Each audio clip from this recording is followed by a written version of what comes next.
Hi, everybody, and welcome to the Top 5 COVID Trends Impacting Community Associations webinar.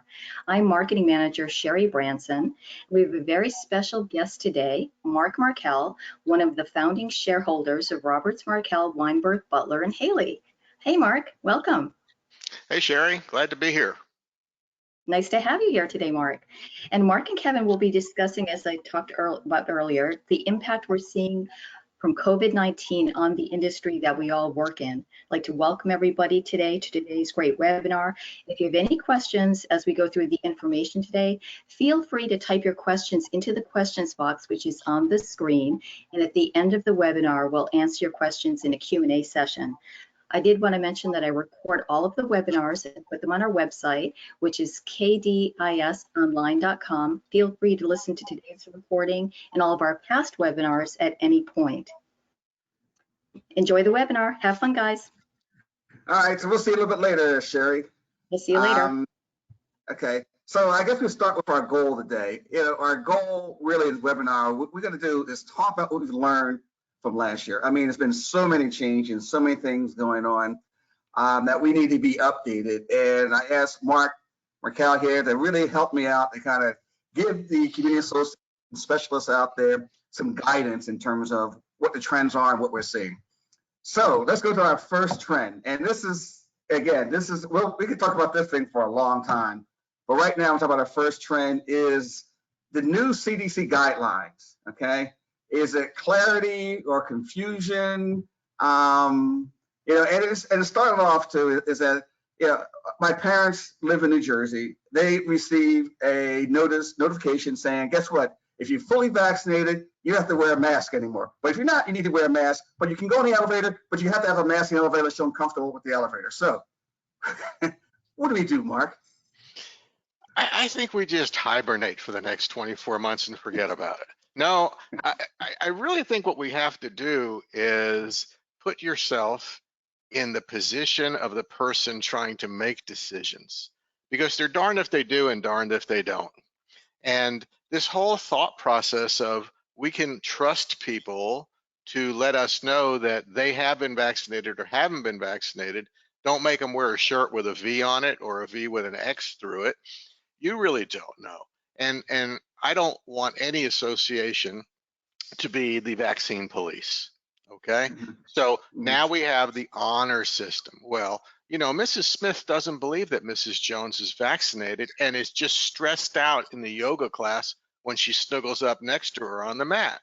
So you got to come up with rules that have some overlap. So some people, like your mom, is going to have to wear a mask in the elevator, although she's fully vaccinated, because you're getting closer to people. And it all comes down to what not only is logical, but what does the association have the legal right to do based upon its governing documents. And in the last year, Kevin, I got to tell you, a lot of associations did things that really weren't authorized by their documents, kind of like their own little Emergency Powers Act. You know what I mean? Yeah. So and let me say one thing too, Mark, and it's interesting about the CDC thing, because we keep hearing the recommendation from CDC, but they don't make policy. CDC is just make recommendations. So you have the state, you have the local, you have the community association, and you nailed it when we talk about the authority. Where's that authority coming from? Well, and even the CDC authority, that's kind of like, let's look at it from the government standpoint. They have this advisory type power, but yet they issued an edict that no foreclosures would occur of residential tenancies or of residential mortgages that were federally insured, and that made its way up to the federal government. So although it's kind of advisory, it became regulatory in nature. With associations, you got to look for some magic language. We know, just because we've been doing it for so long, that a lot of these documents are written in a horrible manner. You have a condo document for a single family community or a single family set of restrictions even for a condo, and do they have the authority to regulate what goes on in the common elements in the common areas, and then to what extent? And so the state laws vary so significantly from state to state You have some documents that say that the association shall maintain the common elements in good and usable condition, and all owners have a right to use them. Okay, well then we close one of these and say, well, no, you don't have a right to use it because it's not safe to use it. Well, is the organization there for safety, or is the organization there to maintain property values? It's according to how your documents are written and where it all comes back full circle. What we've seen is and it's kind of a catch-22 for that owner that wants to complain, is that we close a facility and an owner comes forward and says, well, you didn't have a right to do that. And then they try to find a court and the courthouse is closed. And so they have to beg their way onto a remote docket where a judge will hear something. And the argument is, they closed the pool, judge. And do you think the judge really in a COVID element, COVID environment is going to tell an association, well, you didn't have the authority to close the pool, as opposed to do something in public health? So yeah, it's just absolutely crazy. The more facilities the association has, the more decisions they have to make. And our advice has always been, I hate to say it, but just find somebody else to put that hot potato with, okay? And so if you have a contractor that manages and maintains your pool, ask them for their recommendations. If you have somebody running the gym or lifestyle events for you, have them provide that. Because in most states, we have a standard of care, either being ordinary care or fiduciary care, both of which have an element of good faith required. And we establish good faith by relying upon the advice of someone who should know. So these vendors that we utilize hopefully should know, or the management company, another expert should know, and we try to rely upon those in making a decision that at least will keep the board out of hot water. Okay, that's good. Now, here's something that happens is that the board of directors learn that somebody tested positive. Okay, now we've seen all crazy things that happen after they've done it. They try to lock him. We saw a situation, they try to lock him in the room and ban them from even coming out of their place. What should they really do if they find somebody who really tested positive for COVID? Well, it kind of depends. I hate to say that because lawyers always say it depends, but it really kind of depends. Does the person give you authority or instruct you to let others know? You know, Mrs. Jones in Unit 2C has the vid, and she's told us that we can circulate it because she wants those who have been around her to go get tested or to go quarantine. Okay, that's easy. That's the easy one. The hard one is we became aware that she has tested positive for COVID. Well, how did we find out? Did she tell us, but then tell us not to tell anybody? Or did that guy Kevin tell us because he saw her coughing when she took her garbage out and really doesn't know anything? All right. So are we slandering her? Are we defaming her in some way by making this comment? Public health officials have decided how it needs to be handled. So if somebody came to us and said, hey, Unit 3C, she's got the COVID, I hear her hacking up along all night, I would tell them to call the health department and let the health department do its job with its contract tracing and leave us alone. So no different than a loose dog in the neighborhood or a crime being committed in the neighborhood. If there's a government authority that has the power to handle it, why not let them handle it and keep us out of a liability trap? All right, good. I like that. Okay, let's go to number two. Number two is rules enforcement challenges. And we talk about rules enforcement challenges, you talk about reasonable versus unreasonable requests. Because whenever you enforce the documents, enforce these rules, if it's reasonable, they're usually upheld. Unreasonable laws are really kind of where we get most of our trouble at from the DNO side. So talk about reasonableness versus unreasonableness. Have we ever met that reasonable man that be the one that they do the test after? You know, is this it's never really 100% one or the other. Yeah. It's kind of a sliding scale. So is it more likely to be considered reasonable than unreasonable is how I would look at it. And so if we're looking at in terms of our first bullet point, for example, for a reasonable request for accommodation, this would be accommodation under Fair Housing Act, Amendment to the Civil Rights Act, which gives people the rights to do things that are not normally allowed by their governing documents because of a federally protected issue. In most cases, as we're talking about here, it deals with disability. So somebody has a disability, we get a letter and the letters from the doctor that says that in order for this person to recover, they need to have aqua therapy, be in a pool 3 days a week for a half hour. Our pool is closed because of COVID. Do we now have to open it? Well, the answer may very well be another maybe, and it depends upon what the cost factors are to the community. If this is a swim at your own risk pool, where there's no lifeguards ever, and we maintain the chemistry throughout the COVID environment, then I would say, well, sure, let them have access to the facility as opposed to others because it's reasonable. It doesn't cost us any additional money. I would, however, have them sign something, kind of a waiver of a liability or indemnity type agreement. And I think we could have them do that because they need to bring somebody with them to make sure that they don't have a problem. And if they do, someone who can either administer life-saving activity or at least call somebody to be able to assist with that. Now, if in fact our pool is one as a result of equipment that's in place, needs to have lifeguards in play all the time when it's open, then we would have to say to that owner, yeah, we can do that for you, but we're going to need you to handle the financial consequence of it. Now, passing along a financial burden to an owner as a result of a request under fair housing sometimes can be easy and sometimes can get you in trouble. And it really has to do with the financial ability of the association. If this is a $10 million a year revenue stream, and this is a little tiny bump, then sometimes it's best for the association to pay for it rather than deal with defense costs and retention and deductible issues. But more times than not, we can say to them, look, because of state law, we must have a lifeguard on standby when the pool's open because of the pool amenities. They'll say, well, I'm not going to use any of them. Not the point. The pool's open, they have to have it. The lifeguard company we use requires a 4-hour minimum window. And by the way, they don't want to come out because of COVID, or they do because of COVID. So we would need to be able to report back to them that there would be an expense relating to the opening. But in all times, we try to make a concession so that the association always appears to be reasonable.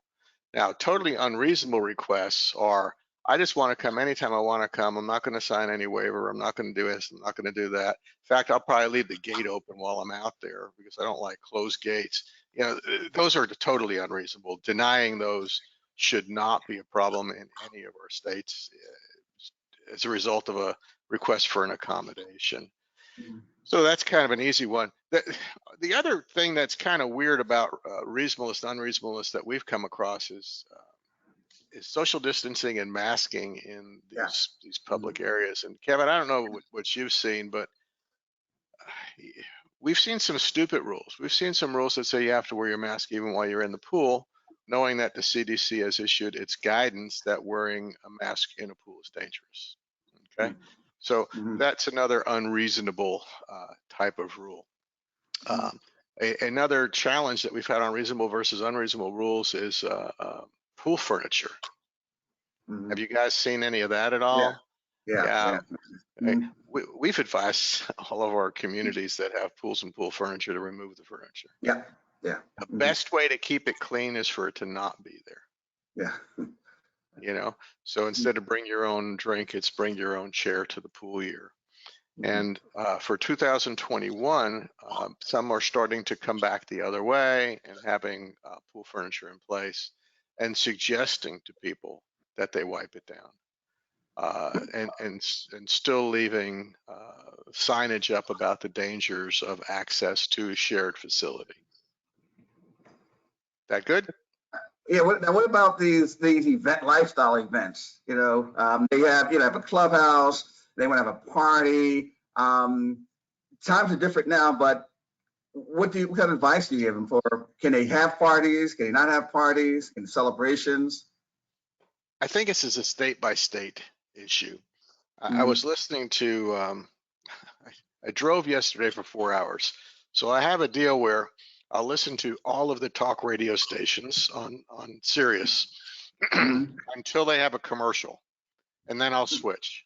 So I'll go from CNN to Bloomberg to MSNBC to Fox and to another. and then come back around again. Well, first of all, it's 5 different countries that we're living in, but each one of them was talking about some different states' issues. And there's one state where you're still not supposed to gather in more than a group of 6. I think it was up toward Michigan or Minnesota or somewhere up that way. And in Texas, where I'm sitting right now, the governor has lifted everything everywhere. Some counties have overridden him, which has resulted in some lawsuits, but it really truly depends. Now, if a state has removed all of its requirements for masking, that doesn't stop a private business from issuing them back. And as well, if the association has the right to regulate use of common element, it can still put regulations in place. So while the governor says, unless a business decides otherwise, we're back to 100% capacity, doesn't mean that the association has to be there as well. The association needs to take its particulars into account. Now, some would think that, well, maybe for a senior community, you'd still want to do more distancing and masking, but that might not be logical because, candidly, most of the seniors went and got vaccinated. Okay. And stats that I've seen state by state show that because they got it first, there's sometimes 60–70% of folks over 65 that are fully vaccinated. So what you have to look at is on a case-by-case basis what makes the most sense. I still think that associations have the right, as long as they're using good business judgment, to limit access to facilities and not open to 100% and require some mask wearing. But they need to have logic behind it. They shouldn't just say we're requiring a mask. They should all say in the resolution that they're promulgating for the rule of the facility, I would require a mask because, and then put 2 or 3 bullet points down so that the logic is there, as opposed to some owner going, well, what the heck are they thinking? That's absolutely ridiculous. So I do see lifestyle events coming back. I see concerts outdoors coming back. I see classes. I think Memorial Day weekend will be a big test. Some of them will have community picnics. Some will have parties. July 4th will have fireworks. There's going to be a whole lot of stuff going on. But I still think in the smaller, more compact areas like elevators, elevator lobbies, mail rooms, I wouldn't be surprised if it said limit it to 2 people or a family unit. Or no more than X number of people in an area based upon the square footage of the area. I still have management company offices inside of condos, especially where they only want 1 person in there at a time, 1 guest, because it's not a large office, and everyone wants to feel good. And every office that I've been to where the public is invited into still has sneeze guards everywhere. Yeah, exactly. Kind of like going to the salad bar. And I'm not so sure those are coming down anytime soon. I'm really not. I think we might have learned that the flu is not as catchable when you're wearing a mask and you're standing behind a sneeze guard. So we might be seeing those into the future anyway, and maybe we'll start wearing a mask on some semi-regular basis. I don't think I will. Hard time breathing in those while I'm outside. All right. So, all right, let's go to number 3. Maintenance issues, warnings versus self-monitoring. We talked about self-monitoring and the trust factor. How are we doing that? Trust? Can we trust but verify? Like who said that's Reagan, right? Trust but verify. Can we do that? No. I don't know. I would hate for us to be the vaccine police. I really, really, really would. Okay. If someone asked for my proof of vaccination, I'm not so sure I would take it out of my wallet and show it to them, because sometimes we just all want to be a little cantankerous. Okay. But if it came down to a rule that said that you can't use the gym unless you have proof of vaccination, then someone is going to file a lawsuit. Okay. Now the lawsuit's going to be, I pay my assessment, I have a right to utilize. The defense is going to be, you have a right to utilize, but we have the right to regulate the use of. Is this a reasonable regulation of the use of a facility? And I think state by state, you'd get a different answer on that. I think a state where things are more wide open, you would get a negative ruling. And in states where they're still somewhat shut down, you'd get a positive ruling on that. And so I really think that that's something that may change over the next 3 to 6 months. But for right now, I see different results in different jurisdictions around the country. Kind of like our second point here in terms of disinfecting and sanitizing and guidelines. And so this has been a major financial burden to associations. In terms of even using a facility, we still advise folks to put at entrances to facilities big warning signs up. I call them the skull and crossbone sign. Basically, it's the facility is open. We're doing the best we can. You need to protect yourself. You may get COVID and die if you come in here. So it says it a little bit nicer, but that's truly what it says. So how can we say that and also require them to be vaccinated to come in when the CDC says vaccinated adults in an outdoor environment or an indoor environment in small enough numbers is not a risk? So now we're going to start to use CDC guidance as evidence against an associations that are supposedly being reasonable as to regulations of use. So we got to be ultra careful on that. The association only sanitized the elevator button 16 times today. Okay. Was that enough, Kevin? Yeah. Yeah. I don't know. Or they have that cleaning fountain out there that's empty. Remember that one, right? Oh gosh, yes. I was just in Ohio, stayed in a hotel. They had more of those little pump bottles than I've ever seen in my life. Not one of them had fluid in it. And then afterward, they sent me a survey wanting to know how they did. And I asked them why they had those there, because it seemed to create liability for them, that they put it there thinking that we would need it. But if they needed it, they should have put something in it. And they told me that they were still waiting on their delivery. They ran out over a week ago. So yeah, so the guidelines are there. So what do we do if we don't have it? In the early days, it was really hard to get Clorox or Purell or any of those things. Now it's pretty much back on the shelf, but it's still at a cost. And then you need to decide, well, what is the guideline? Is it twice a day for a pool? It's kind of what CDC is saying now. When there's turnover at the pool 6 times a day on average, I would think that you need to make a decision. And then the question is who's going to do it? The lifeguards are too busy supposedly watching people in the pool that they don't drown. Don't always do that extremely well. And at the same time, we're going to tell them to get off their chair and go and sanitize the handrails. I think that's another person. And also, as a part of that sanitizing and disinfecting and rules enforcement, we had distance regulations. So we were telling associations if they're going to open that they need to have social distance monitors and do reservation systems for their different facilities. So there wouldn't be more than that recommended percentage out there. That still is the case in some parts of the country right now. And those that say, well, no, we're just going to put a note up and say limit to 25% occupancy or 50% and trust the owners to do it, they're putting themselves a little bit at risk, at least for defense costs, okay?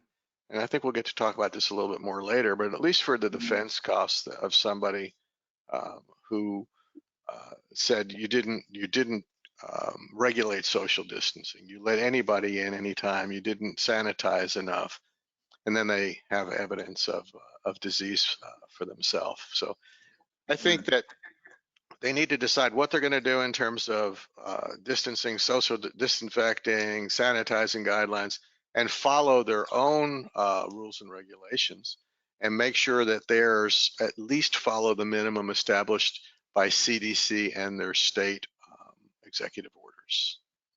And this goes back to what you said earlier in terms of just put it on somebody else. Put it on somebody else. Say we followed his direction. We followed this person's direction. We didn't make it up ourselves. We decided the best course of action, and we believe it's reasonable. So go back to the reasonableness, huh? Yeah, that's really the way to go about it, is to shifting of risk. It's really the reason that associations hire a lot of contractors, although they don't realize that that's what they're doing. They could always go hire their own employees to do all of the work that a vendor does. Okay, but the reason you don't is because you don't have the skill set to supervise that trade usually.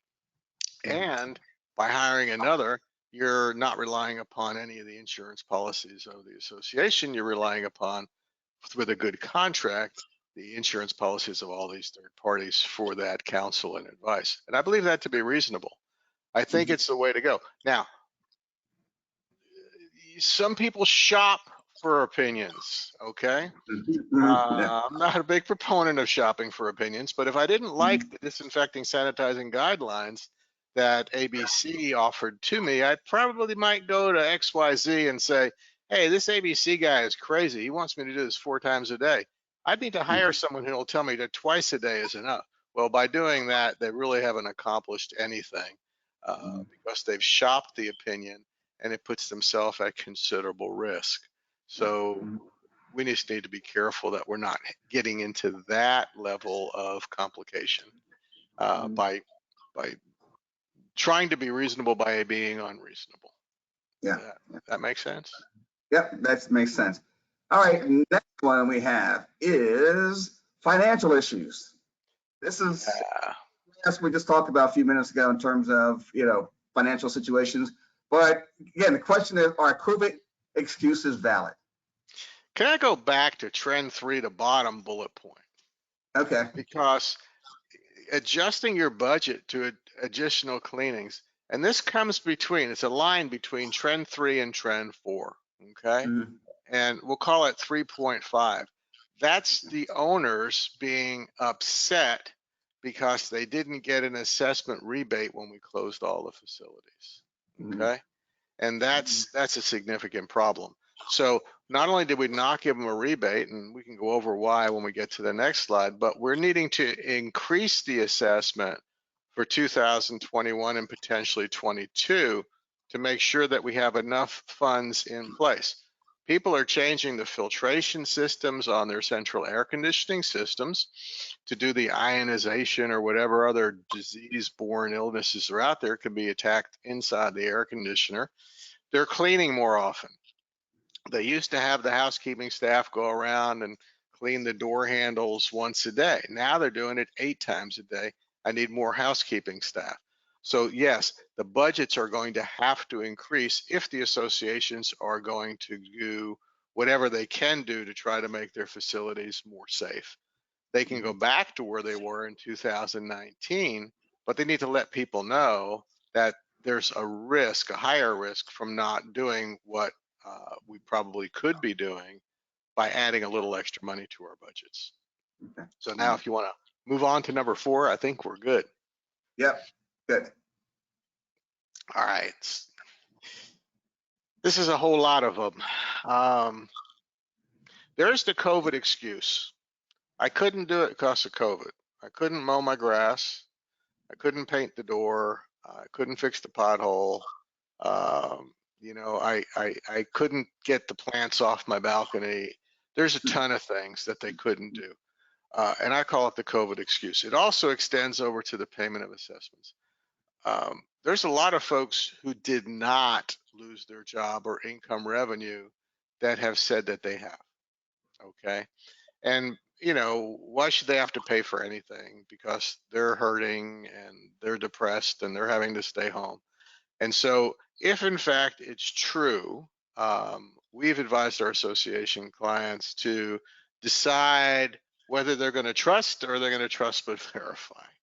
And the trust but verify association is, if you've lost your job, show me that you've applied for unemployment insurance. Okay. And if you show me some proof, we're going to give you a deferral on payment, or we're going to give you a longer time to pay it out or something. There's talk that some people made more money on unemployment than they did working. So that's just an excuse type of an issue. But sooner or later, you got to believe your homeowners. I mean, they're the ones that make up the organization, and you got to trust them and give them the break. So if they can't pay their bills, guess who can't pay their bills? The HOA, the community association, the condo association, and they need to pay for things that are critical and essential services. All right, so if they don't have enough money to put up the holiday decorations, it's one thing, although that would raise a big stuff. But if they don't have enough money to pay for their electric bill, their water bill, their insurance bill, their manager, then the association is going to start to see some failures in its organization. And I would hope that this is a really good lesson in disaster preparedness. Yeah. Disaster preparedness for most, we think about, oh, you know, a tornado, a hurricane, an earthquake, something is coming and we need to prepare for it. Well, preparing for an economic effect from a pandemic is probably something that's out there as well. And having your rainy day fund for something like this is something that we're all learning we should have. So as things return to normal, I wouldn't be surprised if we had some reserves for contingent expenses if something was to arise into the future. Hopefully it never occurs again. But I think we need to incorporate pandemic into our disaster preparedness programs. Okay. Residents who are late or delinquent, same thing. Yeah. Give them a break if they deserve a break, and give them time to play them out. Now, here's a big one: of short-term rentals. You know, a lot of associations have short-term rentals, and associations said, no, we don't want any outsiders coming in. We don't want any. We want people who live there. Don't want people to be there. I said that a lot. Well, we've seen everything to do with short-term rentals, from associations who didn't ban them on the front side but want to ban them now, or those that allowed them that didn't want them to have them because people weren't supposed to travel. Okay, so I think it was the governor of Minnesota said that we don't want you traveling to your summer homes because only people that are supposed to be out at that point in time are essential workers. Well, it's what's essential about moving from your current home to a short-term rental so that you could be on the beach. It's like a great idea, but probably not essential. But I also don't think that the association would be in a good position to interfere with a contractual right unless there was something out there which would give them that power. So some emergency powers that the association had to suspend the rights to use the property for other than a principal place of residence, not short-term rental, would need to be in place. Otherwise, the association is probably at some risk for interfering with the contract. Now, at the courthouse, they're going to say, we interfere with the contract because we didn't want the additional risk to the community. Well, the person who bought their unit for strictly use as a short-term rental now is suffering economic harm as a result. So I would have to say it would really be a judge by judge situation as to whether they felt as though that was a reasonable utilization of an HOA power or not. And I think if the power didn't exist somewhere within their governing documents, the community association would be at risk. The condo association would be at risk. So I guess one of the key things is this Emergency Powers Act, that if they put them in the documents that they have this authority, it'll save them a lot of headache in the future, I guess, right? Yeah, and some states have some bills floating around their House and Senates to grant some certain powers to community associations, condo associations, when the governor issues a state of emergency order. Okay, so you can solve this two ways. You can solve it through legislation, or you can solve it through amendment. Solving it through amendment to me seems to be an easier way because you know who your geographic is. You don't have to do political capital to get something through, and the emergency powers could still be tied to a local or state or federal state of emergency. So during those periods of time, the association would have the rights to do, and that would be shutting down common elements, limitation on movement within common elements, all the things that we really wished were in a document, which would make it clearer that the association had a right to regulate or didn't have a right to regulate. Okay, good. All right, one more, number 5. This is the big one, insurance issue. This is the one we get called all the time. Somebody got sick. Somebody caught COVID. They caught it swimming in the pool or sitting on the deck or sitting in the furniture or working out in the gym, lifting weights. What do you think, Mark? I think unless they can testify that they've been living inside of a germ-filtered egg for the entire time of COVID, came out one time and one time only to an association facility and got sick, that they got a snowball's chance in hell in proving causation. And so if you can't prove causation, you can't prove damages. And then the question is there coverage? I don't answer coverage questions because it depends really times 6. But I represent a lot of associations, thousands. And we have only had, I think, 3 lawsuits, none of which dealt with getting sick. They all dealt with an issue relating to a facility, or why did you charge me so much assessment because you closed the facility? And so I haven't seen one yet.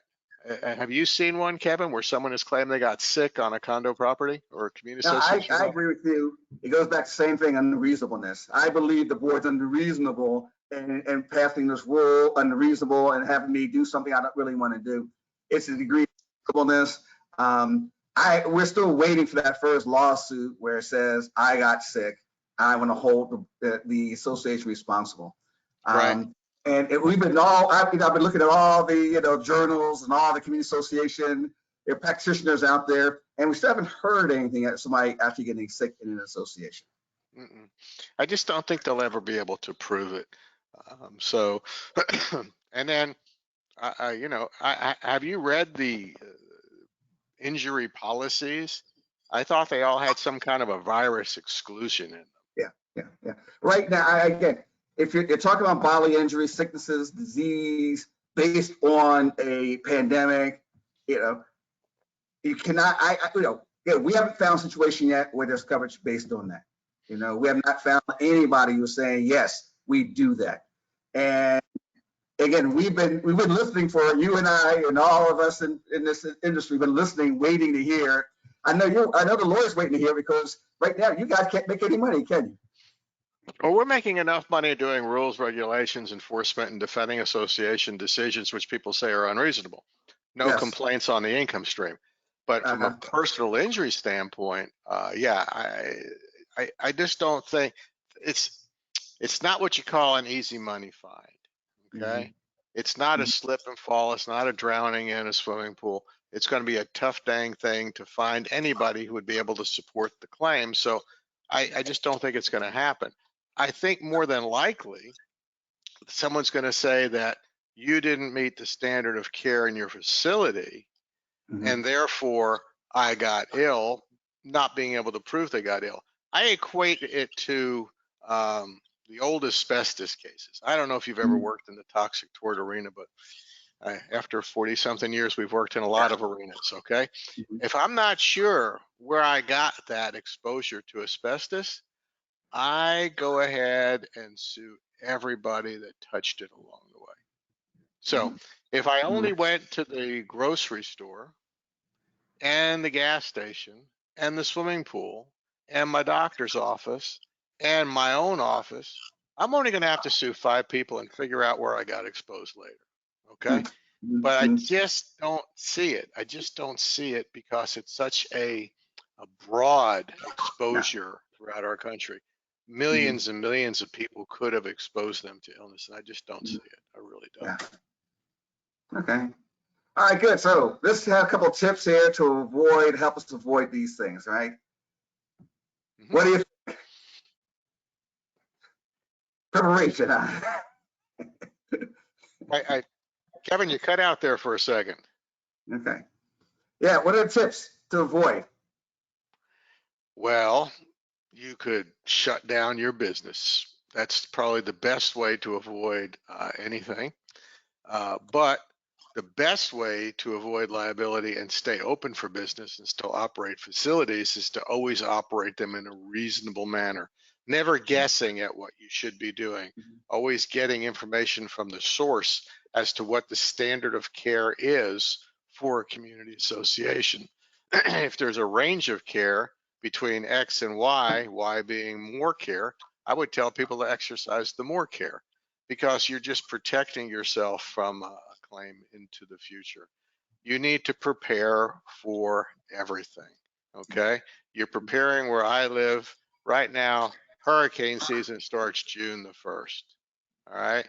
It's too late to start preparing today. We should have started preparing at the end of last hurricane season for the next one, all right?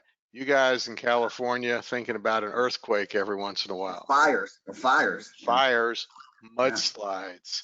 I mean, there's so many natural disasters, and preparation is the absolute key for these. If your association doesn't have a list somewhere of everything that needs to be done in the event of an emergency, you're really not doing what you should be doing. And some people do, and I recommend as well, having contracts in advance with abatement contractors for any of the issues, okay? Because it's too late to go find somebody after a natural disaster occurs. Get them on a retention type basis where you're on a priority list. You're not going to get taken advantage of, and you're not going to wait for 3 weeks. You know, I also have clients who have storeroom space available that are now stockpiling, you know, wipes, Purell. I don't know what the shelf life of any of this stuff is. Maybe it's long. If it's long enough and they can have their Clorox and Purell and whatever else, why not? Why not add, you know, a closet of preparation? You know, it's the best time to do it when you don't need it. Yeah. All right, good. All right, I think we got it then. Sharon, come back. We have any questions out there? Let's see, Kevin, let me check to see if any questions have come in. And if anybody thinks of any questions right now, feel free to type your questions into the questions box. We do have a joke that's come in. Somebody typed in a joke. How is Read it. Yeah, how is an insurance policy like a hospital gown? Answer, with both items, you're never covered as much as you think you are. Thank you very much. Thank you. That's a great joke. I love it. I think we need to end it now. So if anybody has any questions, if you think of any questions later on, I'll give out my email address. It's sbranson@kdins.com. And thank you so much, Mark. Thank you, Kevin. Thank you for a great webinar. Lots of great information, very timely information. Oh, and a question just came in. Let's see. Somebody thought of a question. Let's see if I can read it. Tiny little box here. Okay. If county guidelines are stricter regarding pool usage and require daily chemical testing, do we keep the pools closed? Why not just comply with the county's rules? That's what I would do. I mean, we always tell people to comply with the most restrictive requirement. So if CDC is more restrictive than state more restrictive than CDC, county or city more restrictive than any of those, if you go with the most restrictive, the one that requires the most action plan, you're safest. And so that's what we tell our clients to do. Okay, that's great advice. Fantastic. Great. And oh, somebody's saying thank you, Brad. Brad says excellent guidance. Thank you very much. Okay, fantastic. Well, if anybody thinks of any other questions, again, feel free to email them in to sbranson@kdins.com. And please join us in June as we do a webinar on social engineering. And again, thank you so much, Mark. And thank you so much, Kevin. Thanks a lot, Mark. Nice seeing you again. Good to see you. See you soon. Stay safe and stay healthy, everybody. And have a great afternoon. Take care. Bye-bye. Bye-bye.